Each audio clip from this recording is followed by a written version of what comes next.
Hello and welcome to Meet Premko. So this is the part 2 of D and F block elements. So we stopped, so in the last lecture we did the introductory part, the position, the electronic configuration, the exceptions of which are D block elements but which are not transition elements, then the physical properties, then the trends in the melting point and the atomization energy enthalpy. Now from now we'll start from variation in atomic and ionic sizes of transition elements. So in general, ions of the same charge in a given series show progressive decrease in radius with increasing atomic number. This is because the new electron enters a d orbital each time the nuclear charge increases by unity. So we know that across the periodic table the radius decreases, and as you go down the group the radius increases. Down the group shells are added, therefore the radius increases, and across the group across the period more and more electrons are added in the same orbital, therefore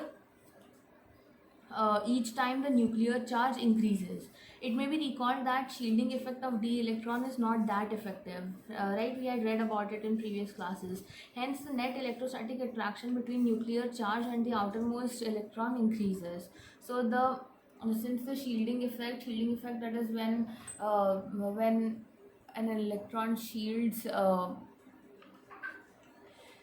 the other one, so that it's difficulty in pulling the electron out. Okay, so of d electron is not that effective, therefore the net electrostatic attraction between nuclear charge and outermost electron increases. Okay, so what exactly happens if this is the nucleus, okay, and these are the electrons, and then these are the electrons, and these are the outermost electrons. So what happens is shielding effect takes place in the inner orbitals. Okay, so when the nuclear attraction to the outermost electron decreases due to these shells coming in between and doing the shielding effect. Whereas in d orbital electrons, we know that the shielding effect is poor. Therefore, the outermost electron and the attraction between nuclear charge and outermost electron increases, and the ionic radius decreases. Okay, so across the period the radius will decrease. The same trend is observed in atomic radii also. Ionic radii as well as atomic radii decreases. However, the variation within a series is quite small. An interesting point emerges when atomic sizes of one series are compared uh, with those of the corresponding elements in the other series. The curves in figure 8.3 show an increase from the first to the second series of the elements, but the radii of the third series are virtually the same as those of the corresponding members of the second series. This phenomenon is associated with the intervention of 4f orbitals, which must be filled before phi d series of elements begin. Okay, so during the electronic configuration in the last two I said wait 4f will also come over here, so that's what it's talking about. The filling of 4f before phi d orbital results in a regular decrease in atomic radii called the lanthanoid contraction, which essentially compensates for the expected increase in atomic size with increasing atomic number. The net result of the lanthanoid contraction is that the second and the third D series exhibit similar radii.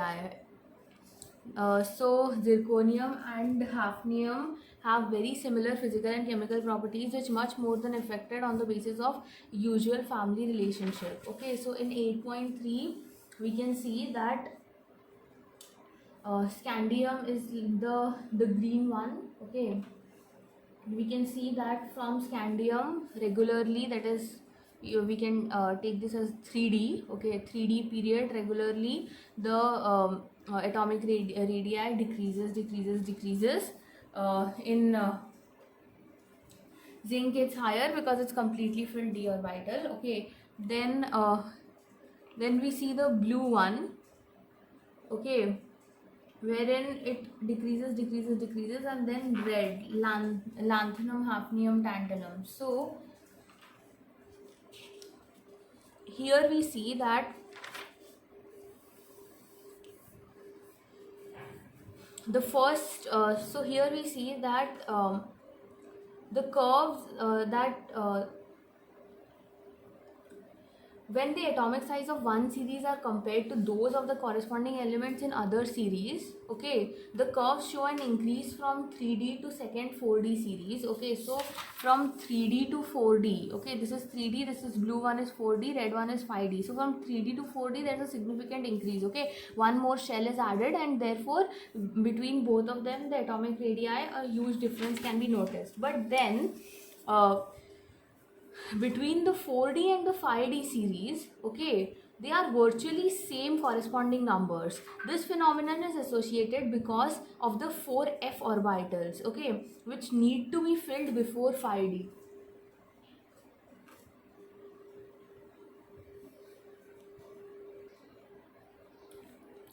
So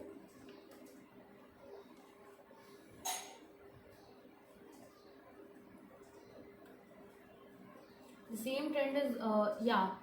So now the 4f orbital. So what happens is in here lanthanoid, okay, after this lanthanum below the f orbital starts. Okay, so all these f elements, all the 14 elements, they have been compressed in this one.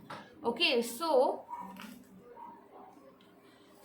the 4f orbitals need to be filled before the 5D series begins. The filling of 4f orbitals results in a regular decrease in atomic radii, and this is called as lanthanoid contraction. So if the question comes what is lanthanoid contraction, then you need to write that between when we compare the atomic radii of the 4D and the 5D series, then we observe that both are the numbers are relatively same. This is because in the 5D orbital the filling of 4f electron must be done before the filling of the 5D orbital, and this results in a regular decrease of atomic radii, which is called as a lanthanoid contraction. This which essentially compensates for the expected increase in atomic size with increasing atomic number. The net result of the lanthanoid contraction is that the second and third D series exhibit similar radii,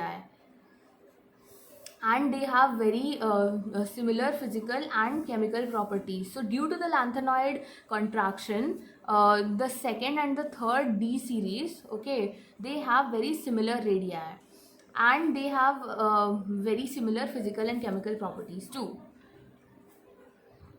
Okay, so zirconium and hafnium, that is the blue and red, that is the 4D and 5D series, both have very similar atomic size as well as similar chemical and physical properties, much more than the expected one, which is usually in the family relationship. Okay, the factor responsible for the lanthanoid contraction is similar to that observed in ordinary transition series and is attributed to the similar cause.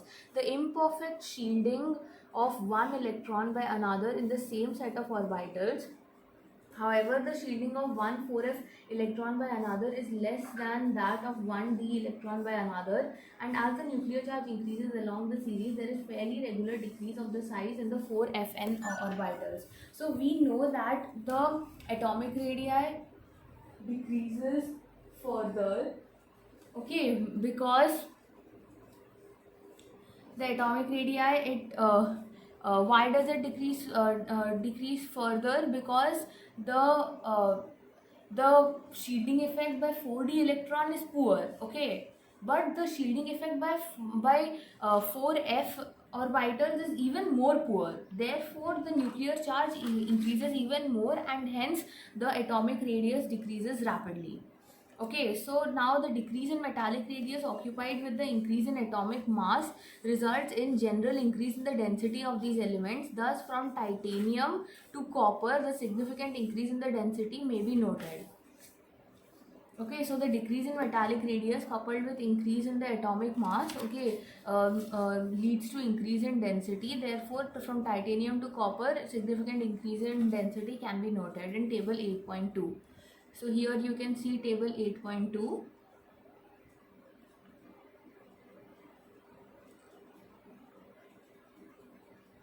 Okay.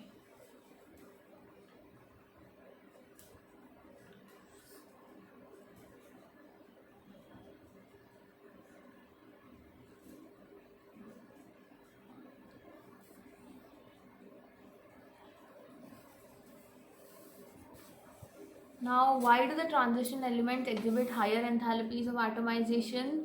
This is because they have large number of unpaired electrons, right? Why do they atomization? That is, you know, why do they um, between two atoms, why does their bonding increase? Okay, why are they able to lose so quickly, okay, or make bonds or share so quickly? This is because they are transition elements. From what is the definition of transition element? That is incompletely filled d orbitals. Therefore they have large number of unpaired electrons in their atoms, which is why they have stronger atomic interaction, because the nuclear charge is also, because we saw now that in zinc, if you see, the atomic radii is actually higher in zinc, mercury and cadmium. Then like the graph, it is a curve, okay, it is not like directly going down, no, it comes up again, because when it's completely filled d orbital, then the nuclear charge, also the attraction is lesser. So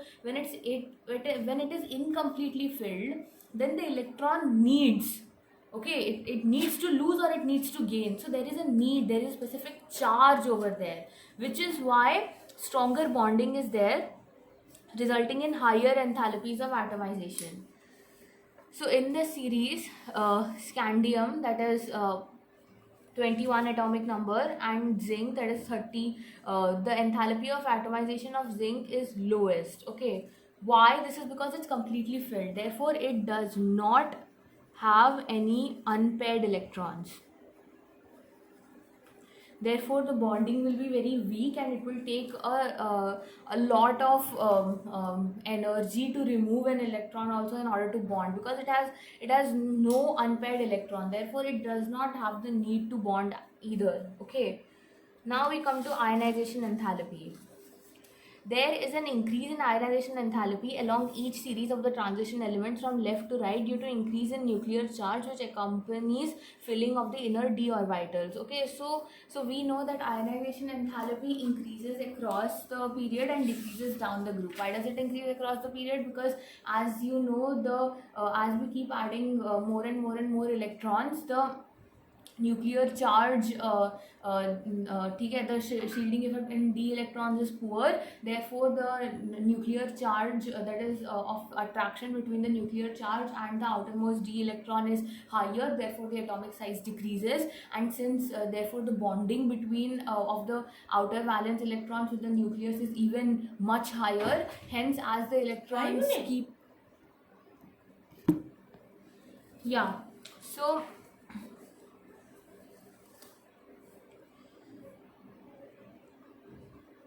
the first series of transition element, these values show that the successive enthalpies of these elements do not increase as steeply as in the case of non-transition elements. Okay, so the variation in ionization enthalpy along a series of transition elements is much less in comparison to the variation in non-transition elements. Of course, because all the transition elements have unpaired electrons.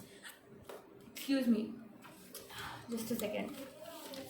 So, since all the unpaired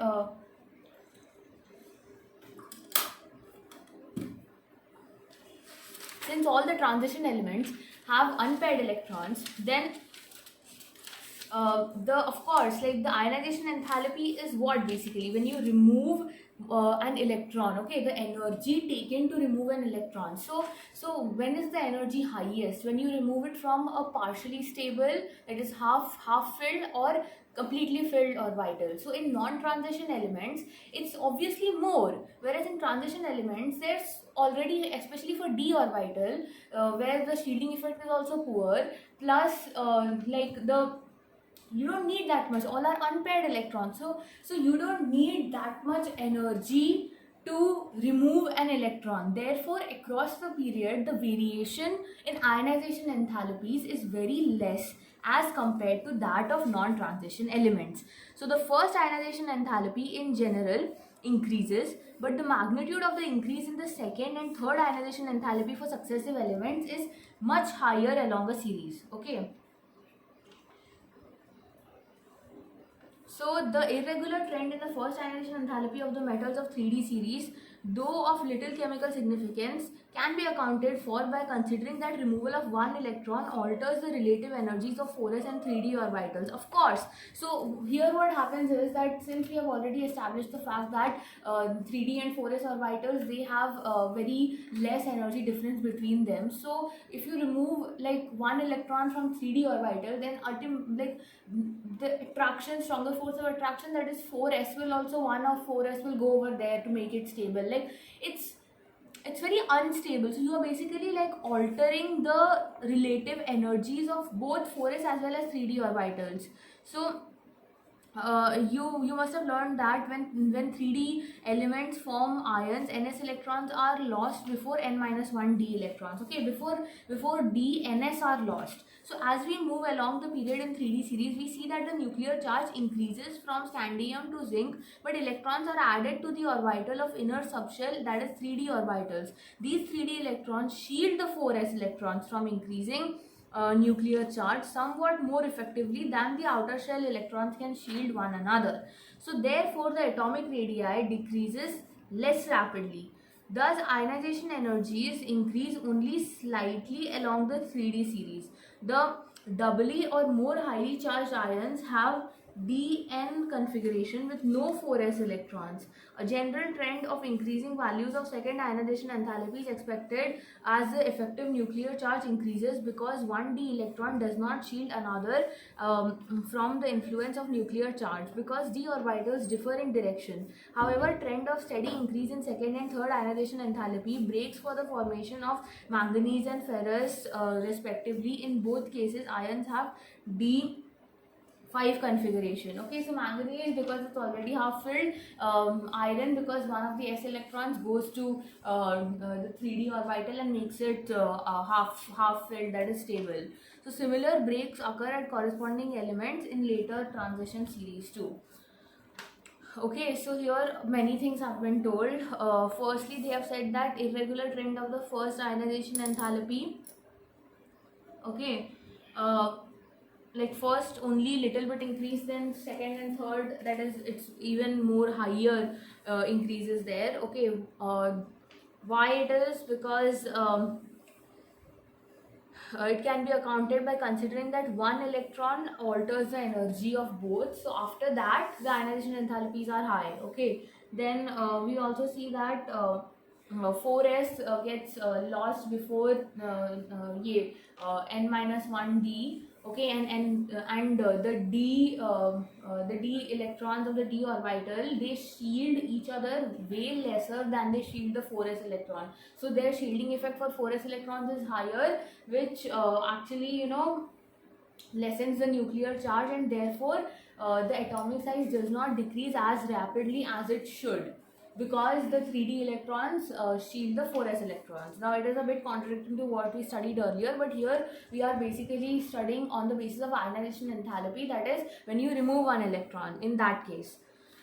Then ionization enthalpy increase only slightly across the 3d series, plus we are talking about 3d series over here. So they doubly or more highly charged ions have dn configuration with no 4s electrons. Okay, then steady increase in second and third breaks for mn and f2, of course, and similar breaks occur all along the series. The interpretation of variation in ionization enthalpy for an electronic configuration is as follows. The three terms responsible for value of ionization enthalpy are attraction of each electron towards nucleus, okay, repulsion between the electrons, and the exchange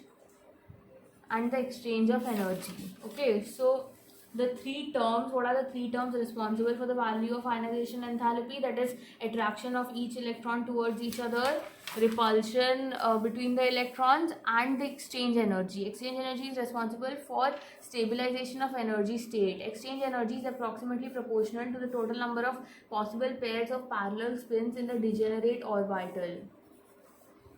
When several electrons occupy a set of degenerate orbitals, the lowest energy state corresponds to the maximum possible extent of single occupation of orbital and parallel spins. The loss of exchange energy increases the stability. As the stability increases, the ionization becomes more difficult.